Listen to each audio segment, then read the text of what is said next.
Star, you've always been outspoken. You've also thrown your support behind President Biden and his pledge to nominate the first black woman to the U.S. Supreme Court. Tell us about the monumental moment, and who would you like to take a seat on the bench?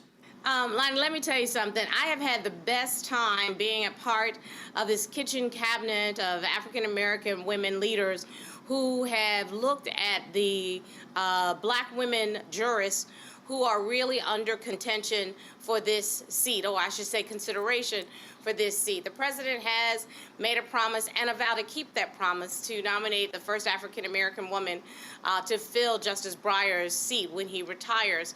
And what I want to emphasize is all of the women whose names have been prominently mentioned in the media, and there are about 8 or 9 of them now, and now I understand that they've sort of narrowing it down to 3 or 4 women. But this is what I like to emphasize. Every single objective standard for a Supreme Court justice, every single one of these sisters comes to the top of the list. They can compete with anybody on the court or anybody somebody would be considering. Let them know, Star. I'm going to tell you right now, when preparation meets opportunity, there is nothing that a black woman can't do, and these sisters are ready to do it. Oh my God, speak. Now speak. Girl, you know, listen, I'm a black woman lawyer. It is the dream to see a sister take that seat. It is wonderful because it will bring a new perspective to the court. It sure will. And I'm so appreciative of the president. And don't sleep on the vice president because she sits right there next to the president. And the president takes her advice, and he's talked about that. And I'm really appreciative of President Biden and Vice President Harris for emphasizing that, keeping their promise, and I can't wait to see who he nominates, because she's going to be bad no matter who it is. I can't wait. And speaking of President Biden, he recently selected you to lead the U.S. Commission for the Preservation of Americans' Heritage Abroad. Congratulations. Yes, you working. What kind of responsibilities does that entail, Star? I had one heck of a week, you know, that happened in 1 week.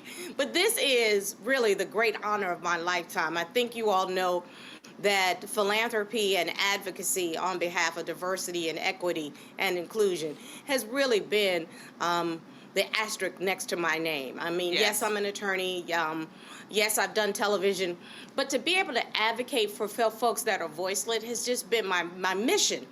And I'm so grateful that the Preservation of America's Heritage Abroad, the Commission, is really committed to identifying cemeteries and monuments and historic buildings within Eastern and Central Europe. We have about 29 countries that are really associated with the heritage of United States citizens, particularly the endangered properties. So I think about during World War II, the Holocaust and Nazis and communism and the devastating impact it had on a number of communities all around the world, especially our Jewish brothers and sisters. And so with memory, dignity, and justice as the new chair of the commission, I am 100% committed to never forgetting and actually putting remembrances in place to all of those souls that have been lost.